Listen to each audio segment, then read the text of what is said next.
2FA is a scam. 2FA is not made to benefit you. This is Rob Braxman, a self-proclaimed security expert who, as you just heard him say very clearly, thinks that all 2FA is a scam. Now, I have nothing personally against Rob. I've had nothing more than a quick email exchange with him. But the irony is that within this same video, titled 2FA is a big tech scam, exclamation point, he also says this. But did you know that there is a way to do a safe 2FA without ever revealing any personal identity data? Okay, now we're getting somewhere. There's a catch, and I think it's important for you to understand this as you work to strengthen your online security. Today I'm going to react to Rob's video, which many of you have been requesting. And you'll see that in the end, this whole video is one very interesting point covered up in a whole crap ton of clickbait. Welcome to All Things Secured. My name's Josh, and I want to state for the record that I do not consider myself a security expert. Let that sink in for a moment. Here I am on a YouTube channel dedicated to providing weekly security advice, telling you not to trust me. Call me old school if you want, but I operate this channel under two fundamental ideas. First, don't take my word for it when it comes to anything related to privacy and security. Hear me out, do your own research, and then make your own decisions because your threat model is different from mine, which is different from Rob's. Second, I believe that real experts are usually the ones who don't have to label themselves as such. Now, I'm not saying that Rob doesn't know his stuff, and Rob has an open invitation to join me here on this channel. But I'm honestly more skeptical when somebody self-identifies as an expert in some field, especially when we're dealing with online content. And unfortunately, as is the case in this video about 2FA, this plays out very clearly. Let's start with Rob's definition of two-factor authentication. Most of you have heard of two-factor authentication or 2FA. This has been around a while. And the first implementation of this was when you had to be texted to confirm your login and password. Now, Rob and I both agree that 2FA texting is not the most secure method of verification. But as you've heard me say again and again, you also have the option to do authenticator apps and security keys. In fact, most folks that I respect in the security field recommend this for individual users. But did you know that there is a way to do a safe 2FA without ever revealing any personal identity data? So what does Rob think is a safe type of 2FA? This verification technique is called TOTP, which means time-based one-time password. Let's be clear here.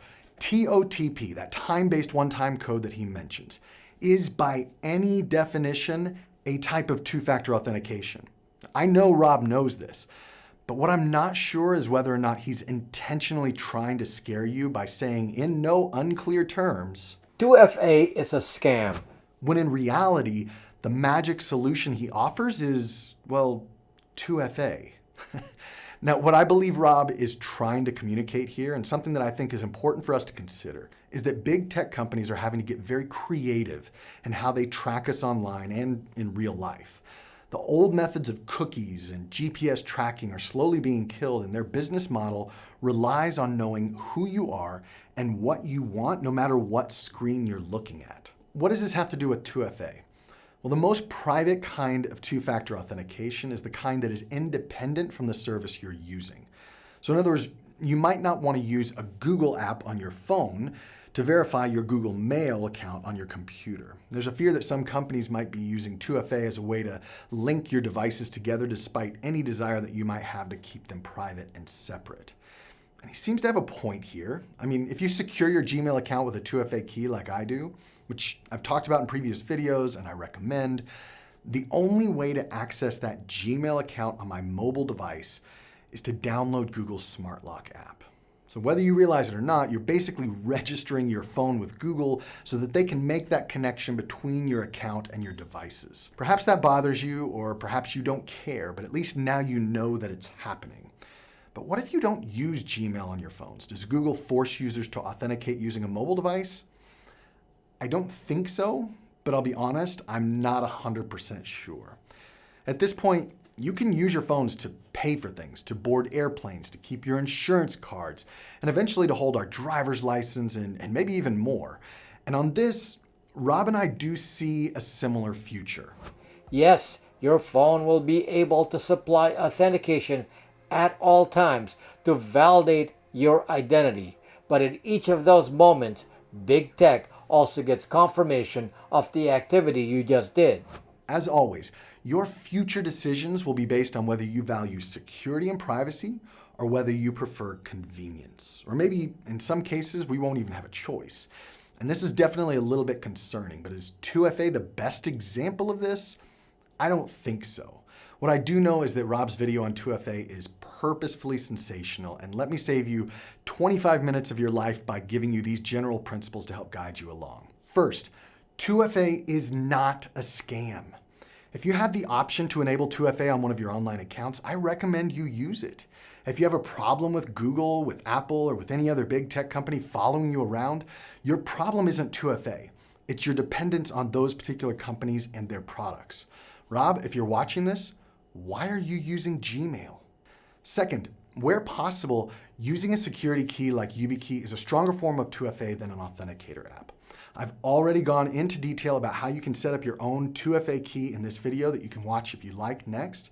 These keys are not foolproof, but they are currently the best consumer protection that I'm aware of for your online accounts. Third, I like to approach security with the idea of separation of powers. For example, if you use an Apple device, you could easily find yourself surfing the web with Safari, saving your passwords with Keychain, and then getting directions with Apple Maps.